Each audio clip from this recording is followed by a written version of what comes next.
بسم الله الرحمن الرحيم. الحمد لله حمدا كثيرا طيبا مباركا فيه كما يحب ربنا ويرضاه. وأشهد أن لا إله إلا الله وحده لا شريك له، وأشهد أن محمدا عبده ورسوله، وصلى الله عليه وعلى آله وأصحابه وسلم تسليما كثيرا. أما بعد، قال شيخ الإسلام محمد بن عبد الوهاب النجدي رحمه الله تعالى: باب ما جاء من التغليظ. Apa yang menjelaskan tentang at-taghlidh, tasydid,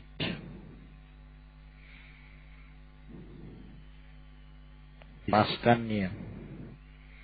Ya, ini maksudnya peringatan keras. Hal-hal yang berkenaan tentang peringatan keras. Fi man abadallaha 'inda qabri rajulin salih. Terhadap seseorang yang beribadah kepada Allah Subhanahu wa taala di sisi kuburan seorang laki-laki yang saleh. Fa kaifa idza abadahu, maka bagaimana lagi dengan orang yang jelas-jelas menyembahnya, beribadah kepada Allah Subhanahu wa taala saja di dekat kuburan seorang yang saleh, sehingga dikhawatirkan menjerumuskan mereka kepada peribadahan kepada selain Allah Subhanahu wa taala. Ini saja sudah diperingatkan keras. Maka bagaimana lagi bagi orang menyembahnya, bertawassul kepadanya, meminta, memohon, istighatha, isti'anah, menyembelih kepada selain Allah Subhanahu wa taala. Ini lebih besar lagi. Ya. Nah, perkara ibadah lebih besar lagi. Menyerahkan sebagian dari anwa'ul ibadah, sebagian dari jenis-jenis ibadah kepada seorang laki-laki yang saleh. Maka di dalam bab ini Syekhul Islam rahimahullah ta'ala hendak menjelaskan kepada kita untuk menutup pintu sadduz dzari'ah terhadap setiap jalan-jalan yang akan menuju dan menjerumuskan kaum muslimin dalam syirku billah, menyekutukan Allah Subhanahu wa taala. Wasail ini harus ditutup. Sikap-sikap pengagungan yang berlebih-lebihan pada orang-orang saleh, sebagaimana yang telah kita jelaskan, harus ditutup, dicegah kaum muslimin darinya. Nah, meninggikan kuburan dan membangun di atasnya bangunan, menembok kuburan yang dikhawatirkan akan menjurus kepada tingkat ta'zimul kubur, mengagungkan kuburan-kuburan, maka dicegah, harus dicegah. Mendekatkan antara masjid dan kuburan, walaupun tujuan mereka di dalam masjid beribadah hanya kepada Allah Subhanahu wa taala, disebabkan karena kekhawatiran kuburan tersebut akan dijadikan sebagai tempat penyembahan, maka Rasulullah sallallahu alaihi wasallam pun melarang. Dikhawatirkan mereka sujud dan mereka niatkan pada kuburan tersebut. Nah, oleh karena itu al-masajid, masjid-masjid tempat ibadah itu harus dipisah dari kuburan. Diperjelas antara maqbarah dan masjid, hudud, batasan-batasan masjid dan batasan-batasan maqbarah. Barang siapa yang menyatukan di antara keduanya dengan membangun masjid di atas kuburan ataukah membangun kuburan di atas masjid, maka sungguh mereka telah mengikuti langkah-langkah kaum jahiliyah minal Yahudi wan Nasara. Dan ini adalah merupakan salah satu wasilah yang akan menjerumuskan mereka ke dalam syirik. Qala Syekhul Islam rahimahullah fi sahih, ay fi al-Bukhari wa Muslim, an Aisyah anna Salamah, dari Aisyah bahwa Ummu Salamah Hindun bintu Abi Umayyah zaujun Nabi sallallahu alaihi wasallam. Dalam riwayat yang lain Ummu Salamah bersama siapa ya kawan? Ummu Habibah Ramlah bintu Abi Sufyan. Zakarat li Rasulillah sallallahu alaihi wa alihi wasallam kanisatan ra'atha bi ardil Habasyah. Beliau menyebutkan di sisi Rasulullah sallallahu alaihi wasallam ketika itu beliau sedang sakit. Dan beliau menyebutkan pada Rasulullah sallallahu alaihi wasallam gereja yang dilihatnya di negeri Habasyah. Nah, disebutkan dalam riwayat yang lain gereja ini bernama Maria. Disebut Maria. Diceritakan oleh Ummu Salamah dan Ummu Habibah di sisi Rasulullah sallallahu alaihi wasallam tatkala Rasulullah sallallahu alaihi wasallam dalam keadaan sakit di akhir kehidupan beliau sallallahu alaihi wasallam. Ya. Faqala, maka berkatalah Rasulullah sallallahu alaihi wasallam, wa ma fiha minas suwar, dan apa yang terdapat di dalamnya dari gambar-gambar, patung-patung. Maka di sini Ummu Salamah dan Ummu Habibah menjelaskan bahwa mereka ini haula'in Nasara, mereka membuat patung-patung di gereja mereka, buat gambar-gambar, lukisan-lukisan dalam gereja mereka. Dan ini salah satu bentuk amalan kaum jahiliyah, membuat gambar-gambar, membuat patung-patung. Lalu mereka mengagungkannya. Mereka sendiri yang membuatnya dan mereka mengagungkannya. Maka dari sinilah Rasulullah sallallahu alaihi wasallam melaknat dan menyebutkan laknat itu dari Allah Subhanahu wa taala bagi para musawwiri, orang-orang yang mentaswir, menggambar, melukis yang di dalamnya terdapat ruh dari manusia dan hayawan. Dan tidak ada perbedaan sebagaimana yang telah kita jelaskan antara gambar yang mempunyai bayangan dan gambar yang tidak memiliki bayangan. Naam. Al-Syeikh Al-Imam Muhammad Nasiruddin Al-Albani rahimahullahu ta'ala, beliau menyebutkan perkataan Al-Hafidh Ibn Rajab dalam Fathul Bari Jadi kitab Fathul Bari, syarah sahih al-Imam al-Bukhari ini ya kawan, ada dua yang mengarang. Yang pertama Al-Hafidh Ibnu Hajar Al-Asqalani, dan ini yang masyhur, dan beliau mensyarah kitab tersebut hingga selesai, alhamdulillah. Dan yang kedua adalah Al-Hafidh Ibnu Rajab Al-Hambali Salafi rahimahullah ta'ala, juga nama kitabnya sama, Fathul Bari. Hanya saja kitab ini beliau mensyarahnya, beliau telah meninggal dan belum sempat menyempurnakan kitab ini.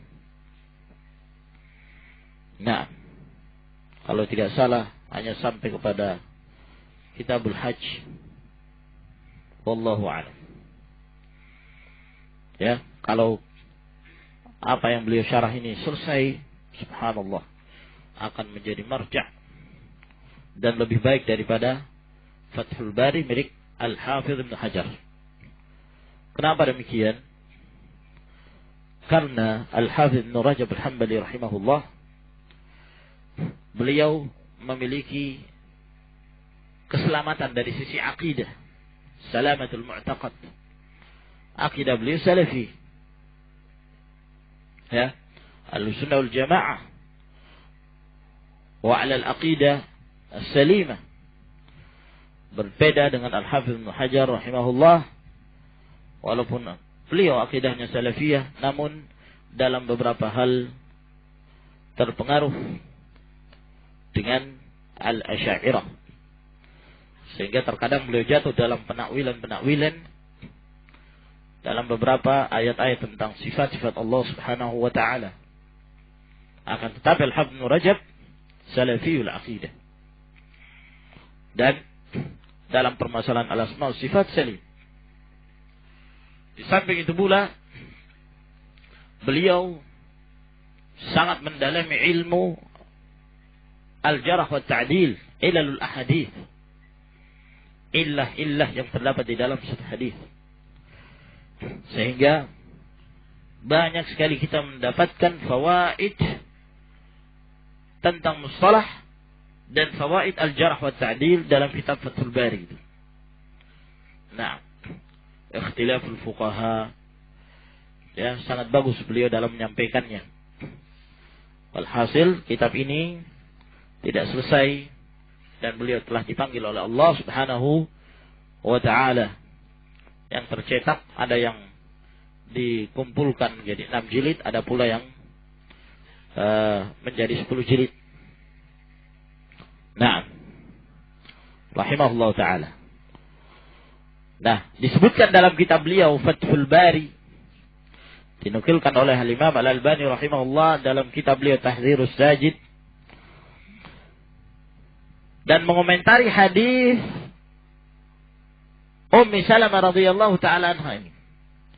Kata beliau, hadzal haditsu yadullu ala tahrimi bina'il masajid ala kuburis salihin wa taswiru suwarihim fiha kama yaf'aluhu an-nasara. Ini menunjukkan diharamkannya membangun masjid di atas kuburan orang-orang saleh dan membuat gambar-gambar mereka di dalamnya, seperti yang dikerjakan oleh kaum Nasara. Wala raiba anna kulla wahidin minhuma muharramun ala infiradih, dan tidaklah diragukan bahwa setiap dari dua perbuatan ini diharamkan masing-masingnya. Ya, membangun masjid itu sendiri diharamkan. Nah, digabungnya masjid jadi kuburan, atau jadikannya kuburan itu masjid. Dan yang kedua adalah taswir. Oleh karena itu Syekhul Islam Muhammad ibn Abdul Wahhab rahimahullah setelah menyebutkan hadis ini, kata beliau, fahaula'i jama'u baina fitnatain. Mereka ini telah menggabungkan dua fitnah, fitnatul tamathil wa fitnatul kubur. Ya, fitnah kubur dan fitnah gambar, fitnah berhala. Nah, patung-patung.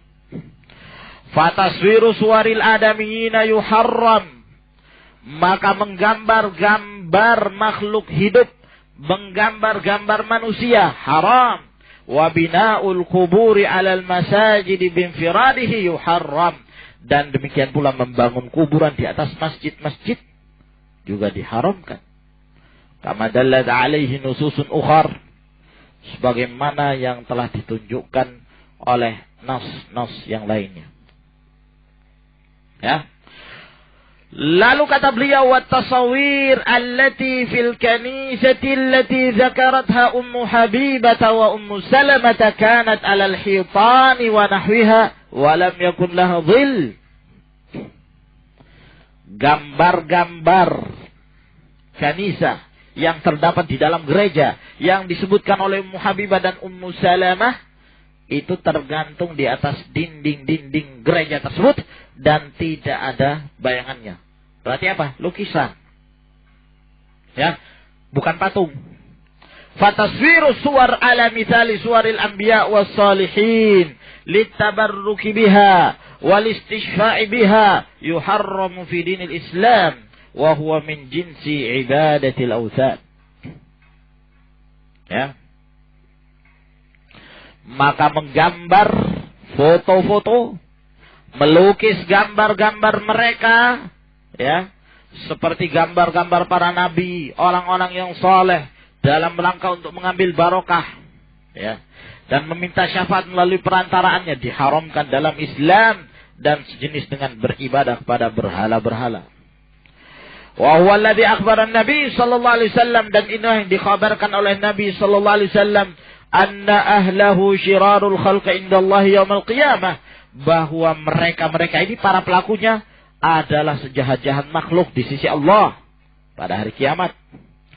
Wa taswirus suwar lita'asi bi ru'yatiha aw litanazzuhi bidzalik wa talahi muharram. Adapun menggambar gambar-gambar manusia, ya, melukis gambar-gambar tersebut dalam rangka untuk mengingatnya dan menjadikannya sebagai contoh tauladan. Nah, atau hanya sekedar bersenang-senang. Ya. Hanya sekedar ingin melihat, enak melihatnya gitu. Ya. Hanya sekedar bersenang-senang, ya. Hanya sekedar dipajang sebagai hiasan. Kata beliau diharamkan. Wa huwa minal kabair. Ini termasuk dari dosa yang besar. Wa fa'iluhu min asyaddin nasi 'adzaban yaumal qiyamah, dan pelakunya termasuk manusia yang paling keras azabnya pada hari kiamat. Fa innahu zalimun mumatthil bi af'alillah allati la yaqdiru ala fi'liha ghairuh. Yang mana dia ini zalim, ingin meniru perbuatan-perbuatan Allah Subhanahu wa taala, ciptaan Allah, yang tidak ada yang mampu melakukan hal itu kecuali Allah. Wa innahu ta'ala laysa kamitslihi syai' la fi dzati wa la fi sifati wa la fi af'alihi subhanahu wa ta'ala.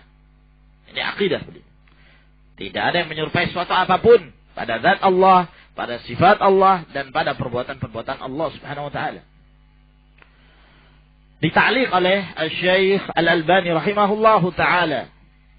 Qultu, kata beliau, saya berkata, wala farqa fit tahrim baina at-taswir al-yadawi wat-taswir al-ali wal-fotografi bal at-tafriq bainahuma jumudun wa zahiriyatun asriyah. Tidak ada perbedaan dalam hal keharamannya antara gambar dengan tangan, melukis maksudnya, ataukah dengan elektronik dan fotografi, ya, kamera. Bahkan membedakan antara keduanya adalah jumud, ya. Ini kaku, madhab yang sangat kaku, dan madhab zahiri di zaman sekarang ini. Ini yang beliau jelaskan rahimahullahu ta'ala. Ya, dari sini menjelaskan pada kita ikhwan bahwa mereka menjelaskan tentang gambar yang terpajang di dinding-dinding gereja. Faqala, maka bersabda Rasulullah sallallahu alaihi wasallam, ulaika idza mata fihimur rajulus salih, mereka itu apabila mati di tengah-tengah mereka seorang laki-laki yang saleh, awil abdus saleh, ataukah seorang hamba yang saleh. Zahirnya ini asyak, keraguan ini, au dari salah seorang perawi. Ya, apakah Rasulullah mengatakan ar-rajulus saleh ataukah al-abdus saleh? Mereka itu apabila telah meninggal di tengah-tengah mereka seorang yang saleh, banau ala qabrihi masjidan, maka mereka pun membangun di atas kuburannya masjid. Sengaja gitu, dikhususkan. Ya. Wa sawwaru fihi tilka suwar, lalu kemudian mereka menggambar dan meletakkan gambar-gambar itu di dalam masjid. Gejala-gejala kesyirikan ini mulai nampak. Ya, menaruh di dalam masjid gambar seorang yang diagungkan. Nah, pada sebagian masjid, ya, kalau mereka mengagungkan seorang tokoh, seorang kiai, maka mereka pajang di masjid dengan tujuan tertentu. Tabarruk, mengambil barokah, pengusir syaitan kah? Ya. Nah, bahkan ada yang mensyariatkan bahwa setiap kali mereka sholat hendaklah menaruh foto gambar kiainya di hadapannya. Ada ya kawan, ya. Nah, taruh gambar kiai di depan sholat, jadi yang diingatnya kiai terus. Nah, ya, khusyuknya ya kepada kiai. Nah, dan ini bentuk syirk billah. Nah, ulaika syirarul khalqi indallah, mereka itu adalah sejahat-jahat makhluk di sisi Allah subhanahu wa ta'ala. Ya, karena perbuatan mereka membuat gambar-gambar menjadikan mereka sejahat-jahat makhluk dan menyatukan kuburan dan masjid, membangun masjid di atas kuburan mereka, menyebabkan mereka menjadi sejahat-jahat makhluk. Kenapa? Karena dua fitnah ini yang akan menjadi sebab yang terbesar menjadikan mereka menyekutukan Allah subhanahu wa ta'ala. Maka di dalam Islam ini adalah perkara-perkara yang sangat diharamkan. Ya. Untuk menghindari segala sesuatu yang akan menjerumuskan dalam syirikan. Menjadikan kuburan sebagai masjid. Dan menjadikan kuburan sebagai masjid ini, ya, memiliki beberapa makna. Macam-macam pendapat para ulama dalam hal ini, dan kembalinya kepada 3 perkara. Yang pertama, makna menjadikan kuburan itu sebagai masjid, ay as-salatu alaiha, salat di atas kuburan. Sekedar salat di atas kuburan, walaupun tidak ada bangunan.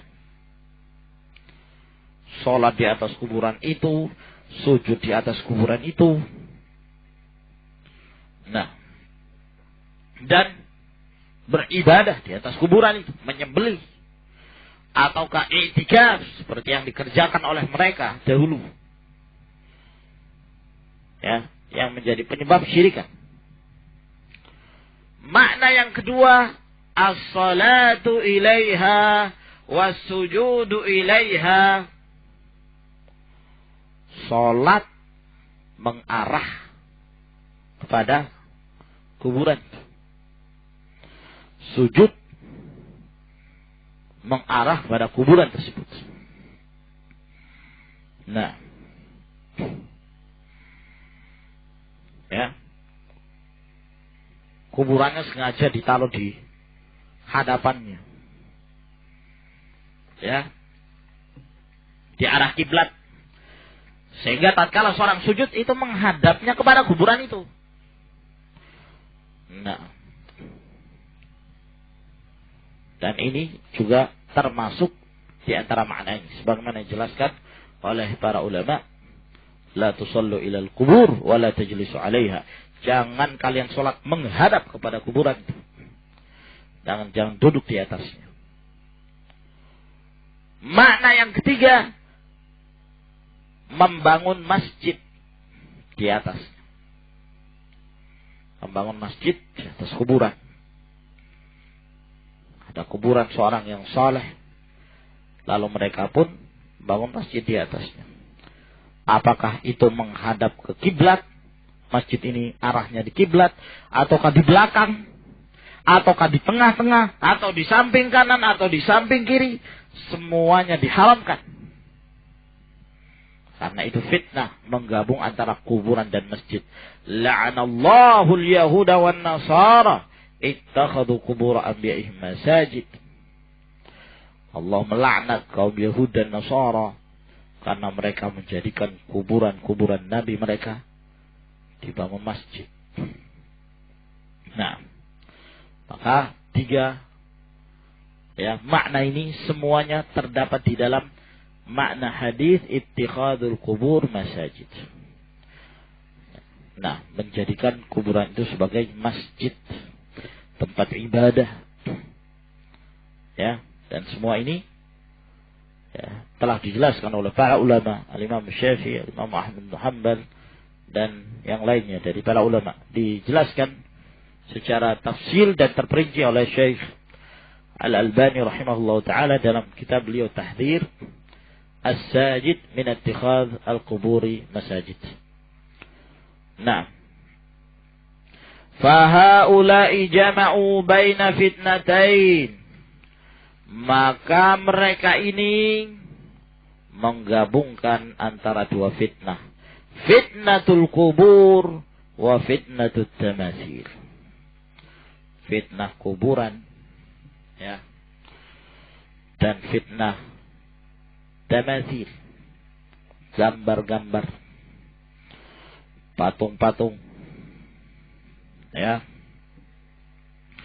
Berkata Syekhul Islam Ibn Taimiyah rahimahullah, wa hadhihi al-illatu allati li ajliha naha asy-syari'u sallallahu alaihi wasallam an ittikhadhil qubur an ittikhadhil masajid 'ala al-qubur. Dan illah ini yang dengannya lah Rasulullah SAW melarang untuk menjadikan masjid-masjid itu di atas kuburan. Li'annaha hiya allati awqa'at katsiran minal umam. Sebab yang inilah yang menjerumuskan mayoritas dari umat-umat terdahulu. Imma fi syirkil akbar au fi madunahu minasyirk. Terkadang ada yang sampai terjerumus dalam syirik akbar yang mengeluarkan mereka dari Islam. Dan ada pula yang lebih rendah dari kesyirikan itu. Fa innan nufusa qad asyrakat bi tamathilis salihin. Wa tamathil yaz'umuna annaha talazimul kawakib wa nahwu dhalik. Maka jiwa-jiwa mereka itu telah tumbuh untuk kemudian menggambar gambar-gambar orang-orang saleh, membentuk gambar-gambar dan melukis gambar orang-orang yang saleh, lalu mereka anggap ini adalah sebagai tanda-tanda, ya, ciri-ciri, ya, bintang-bintang mereka dan yang semisalnya. Nah, فإن الشرك بقبر الرجل الذي يعتقد صلاحه أقرب إلى النفوس من الشرك بخشبة أو حجر. Karena menyekutukan Allah dengan melalui kuburan seorang laki-laki yang dianggap kesolehannya itu lebih dekat. Ya, karena diketahui dia seorang yang soleh daripada menyekutukan patung biasa ataukah kayu ataukah bebatuan yang tidak diketahui di situ ada orang yang saleh. Ini lebih berbahaya. Ya. Nah, sebab orang yang saleh yang mereka anggap saleh terkadang masih hidup, mereka sudah mengagungkannya, memuliakannya. Ya, di saat mereka menganggap itu sebagai orang saleh.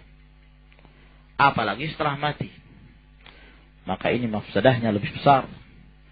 Maka ini sebab kenapa Rasulullah sallallahu alaihi wasallam menyatakan ulaika syirarul khalqi indallah. mereka ini adalah sejahat-jahat makhluk di sisi Allah Subhanahu wa ta'ala. Nah, dan dalam hal ini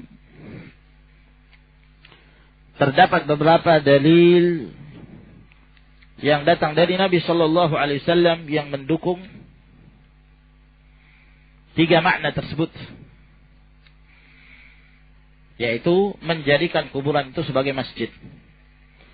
Makna yang pertama, as-salatu 'alal kubur. Larangan salat di atas kuburan. Ini datang dalam berbagai riwayat. Di antaranya hadis yang diriwayatkan oleh Abu Ya'la dengan sanad yang sahih dari Abu Sa'id Al-Khudri. Anna Rasulullah sallallahu alaihi wasallam naha ayyubna 'alal qubur aw yuq'ada 'alaiha aw yusalla 'alaiha. Bahwa Rasulullah sallallahu alaihi wasallam melarang untuk dibangun di atas kuburan. Sesuatu apapun. Bangunan, kubah, ya, apalagi masjid, ataukah duduk di atasnya, ataukah sholat di atasnya. Juga datang dalam riwayat yang lain dari hadis Ibnu Abbas secara marfu'. Juga datang dari hadis Anas bin Malik. Juga datang dari hadis Amr bin Dinar. Dalam hadis Amr bin Dinar yang diriwayatkan oleh Abdul Razzaq, tatkala beliau ditanya tentang sholat di tengah kuburan, lalu kata beliau, telah disebutkan padaku bahwa Nabi SAW bersabda, kanat banu Israel ittakhadhu qubura anbiya'ihim masajida fala'nahumullahu ta'ala. Adalah banu Israel, mereka menjadikan kuburan nabi-nabi mereka sebagai masjid, maka Allah Subhanahu wa ta'ala pun melaknat mereka.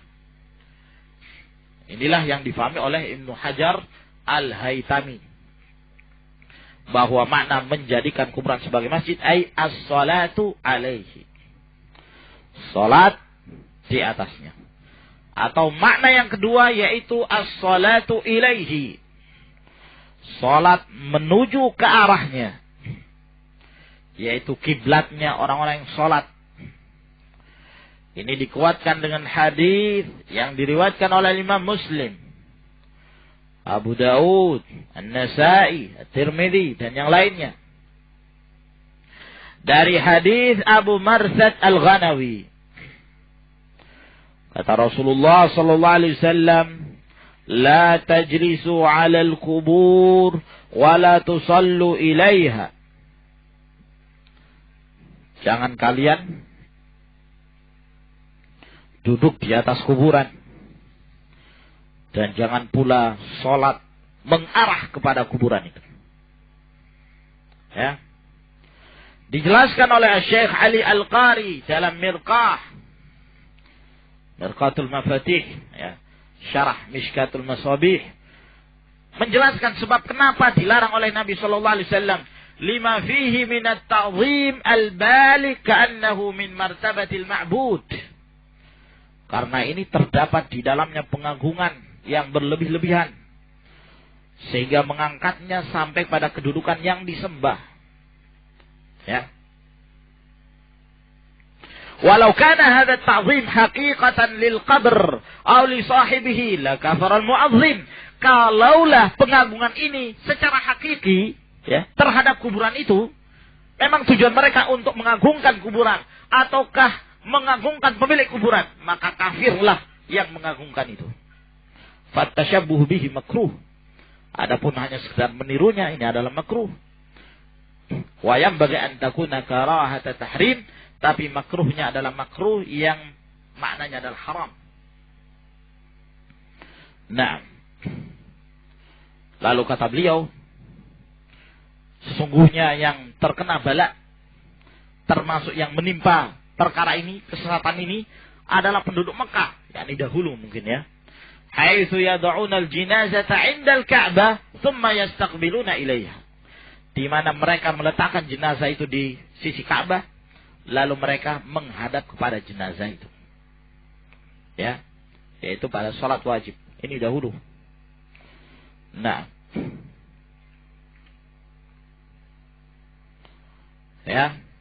Adapun makna yang ketiga,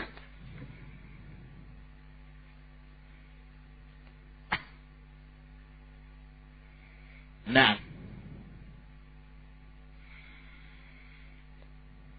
ada pula azar, ya, yang menjelaskan tentang makna yang kedua dengan sanad yang sahih, diriwayatkan oleh Abu Hasan Ad-Dainuri dalam juz fi majalis min amali Abil Hasan Al-Qazwini, bahwa diriwayatkan oleh Thabit Al-Bunani dari Anas bin Malik radhiyallahu anhu. Kata beliau, kuntu usalli qariban min qabr. Suatu waktu aku pernah sholat di dekat kuburan. Ya. Anas bin Malik sedang sholat di dekat kuburan. Fara'ani Umar bin Al-Khattab, maka kemudian Umar bin Al-Khattab radhiyallahu ta'ala melihatku. Faqala al-qabr al-qabr. Hati-hati, kuburan, kuburan. Yani maksudnya jangan sholat di situ. Dilarang oleh Umar bin Al-Khattab radhiyallahu ta'ala. Tapi terdengar di telinga Anas bin Malik bahwa Umar mengatakan al-qamar, bulan. Jadinya beliau melihat. Maksudnya apa? Cari bulan gitu. Nah, kata Umar, al-qabr, al-qabr. Yang terdengar di telinga Anas bin Malik, al-qamar, al-qamar. Ya, bulan. Sehingga beliau kaget. Ada apa ini? Ada apa dengan bulan? Beliau melihat ke atas ini. Nah, yang menjadi syahid di sini adalah larangan Umar bin Al-Khattab radhiyallahu ta'ala anhu, dan ini dikuatkan dengan hadis-hadis yang sahih sebagaimana yang kita sebutkan. Makna yang ketiga, inilah yang disebutkan oleh Imam Al-Bukhari rahimahullah. Di dalam sahihnya beliau menyebutkan bab ma yukrahu min ittikhadil masajid 'ala al-qubur. Apa-apa yang dimakruhkan dari menjadikan masjid-masjid itu di atas kuburan. Ya. Dan ini yang jelas sekali yang diriwayatkan oleh Aisyah radhiyallahu ta'ala anha, la'anallahu al-yahuda wan nasara ittakhadhu qubur anbiya'ihim masajid. Nah, Allah subhanahu wa ta'ala melaknat Yahudi dan Nasara di mana mereka menjadikan kuburan-kuburan Nabi mereka sebagai masjid.